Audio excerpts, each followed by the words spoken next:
So there are two different routes people generally take. Either they take, I'm going to name it after myself, so as we have done our channels at Parker Forest and Joshua Cappello, or they name it after an idea, like Yes Theory, Mr. Beast. And there are different purposes and values for each one. Yeah. And sometimes people flip between the two as well. So as we were discussing even before this podcast, you have people like Mari Hapoya, who started with Travelfield as his name, and then realized, okay, I'll switch to my actual name, Mari Hapoya. But I think the reason he did that... It's a very interesting, transition as well, if you think about it. Because usually it goes maybe the other way around. But I think the reason that he did that was because it's him himself.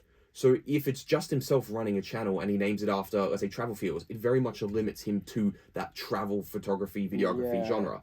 Where if it's just himself working, may as well be his own brand, build the brand around himself. So if he decides, hypothetically, he wants to do skateboarding tutorials in the future, he probably could shift into something similar. Yeah, exactly. And you don't mind it because you're there for Maddie, you're not there for Travelfields. Where you have people like Yes Theory, where it's very much around the idea. And I think the benefit of that is it means you're not stuck to it. If you decide you want to go off and do something like Matt Daher has done with Yes Theory and go write a book, you can have other people hosting. You have Matt's brother stepping in. You have other people stepping in who can then carry along the episodes, but may not have been there from the start. Yeah, I think it's interesting because naming yourself something not your personal brand means you're pigeonholed to one niche. And as Sorella Moore once said, or has said and still says, you need 3 niches or 3 unique selling points as a creator, right?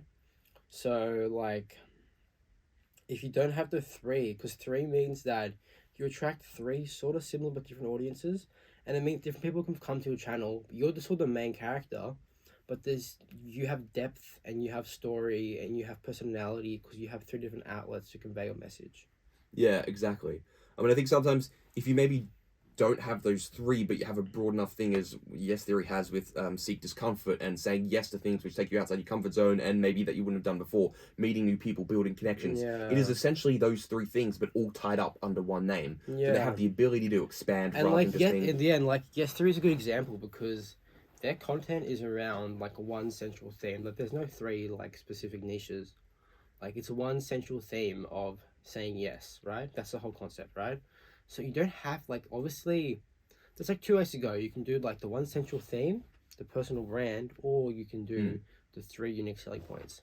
But Yes 3 also works so well is because sure it's one central theme, but it's 20 people. And they're constantly changing. There are always a few familiar faces, but most of the time there's always new faces or new events to bring in strangers or fans or followers or cult followers. It's about the community that comes with it, not just them. Exactly. It's bigger than themselves.